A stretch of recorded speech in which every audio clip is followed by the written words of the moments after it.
চাবি ওইখানে, এখানে না। তো যেটা বুঝাইতেছিলাম, আজকে আমরা বাহিরটা দেখি, ভিতরটা দেখি না, অথচ স্বীকার করি যে হায়াত আল্লাহর হাতে, মৌত আল্লাহর হাতে। একটা মুসলমান স্বীকার করে ওই আল্লাহ ডাকে যার হাতে হায়াত, যার হাতে মৌত, তারপরও ঘাড় ব্যাখ্যা করে চলে যায়, মসজিদের দিকে আসে না। তো স্বীকার করে হায়াত আল্লাহর হাতে, মৌত আল্লাহর হাতে। চাইলে বাঁচাবে, না চাইলে সুস্থ ব্যক্তিকে জাগারটা জাগায় মারবে। হ্যাঁ, এটাও বলে দিছি, মৌত কারণ নিয়েই আসবে।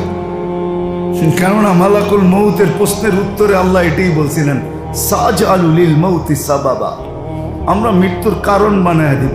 ইয়াযকুরু সাবাব ওয়া ইয়ানসা, মানুষ সব কারণ নিয়ে আলোচনা করবে, তোমার নাম ভুলে কেউ উচ্চারণ করবে না। আজকে আমরা কারণ নিয়ে আলোচনা করি, কিন্তু মালাকুল মৌতের নাম কেউ নেয় না।